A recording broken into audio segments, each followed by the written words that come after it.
Hello and welcome to News Swarm. I'm your host Chris from the CHRILLCAST, and today for News Swarm I didn't put out a poll, but I do have an interesting topic for you anyways. So we will have a poll coming out at 1 p.m. today for you guys to decide what the next topic is going to be. I also have a very special video coming out somewhere in the middle of the day that I think you'll all be interested in, so hold out for that. Alright, so what's the topic? Could Metroid Prime 4 be this abandoned Metroid Prime 3 concept? Make sure you guys like this video, comment down below your thoughts as I'm talking, and make sure you guys subscribe. This is a Tech Radar article talking about this game, Metroid Prime 3 Corruption. Apparently, originally, Metroid Prime 3 was supposed to be an open world Wii game. And there's not that many first-party open world games from Nintendo, especially in the Wii era. So that would have been a really interesting change to the Metroid Prime series. And basically what they're saying is the original concept for Metroid Prime 3 as proposed by Retro Studios was an open world Metroid game. It was much less linear and the team was excited.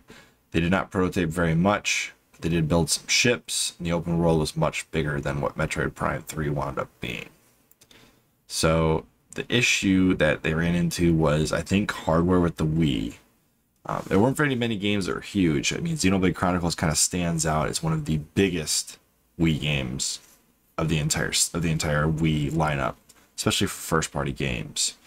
The real question is, what would a 3D Metroid Prime look like?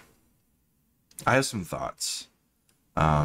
And my best thought is they might handle it like they did Breath of the Wild, where Metroidvania is already back and forth a lot, especially in 2D version.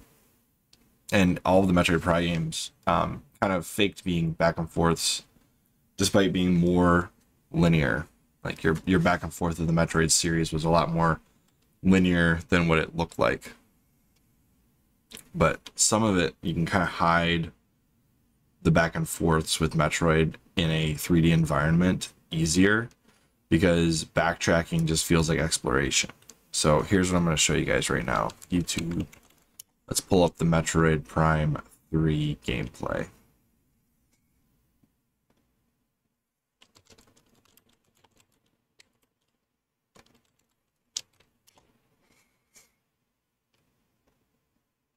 Alright, so here's the Metroid Prime 3 gameplay as played by Tander XS. Let's see here. So, let's move it on here.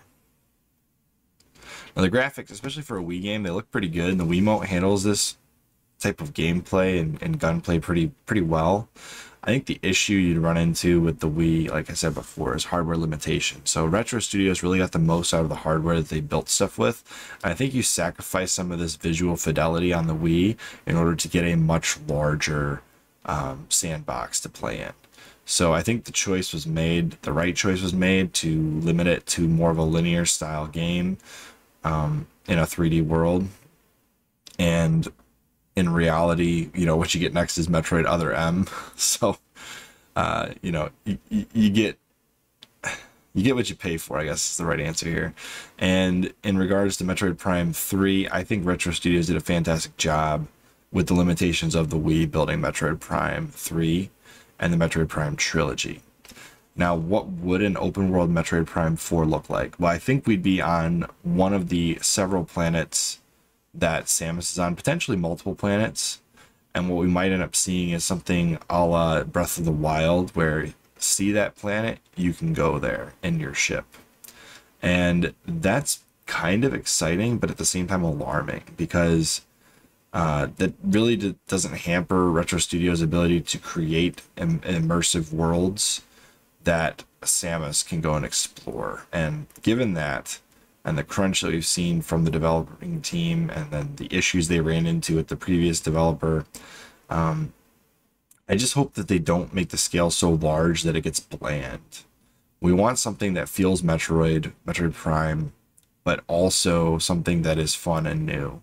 And Retro Studios has done a really good job reinventing other franchises like Donkey Kong Country.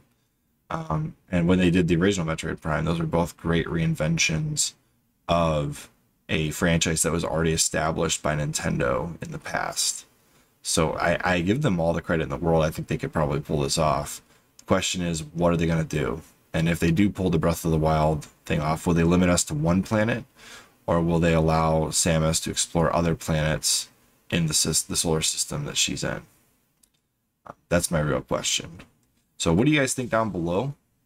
Do you guys think that the Metroid Prime 4 will be an open world Metroid Prime game like what the Tech Radar insider person told Tech Radar?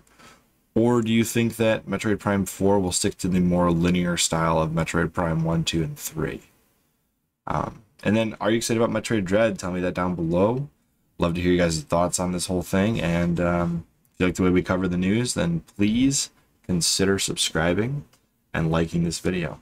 And we will see you on the next one. Bye, guys.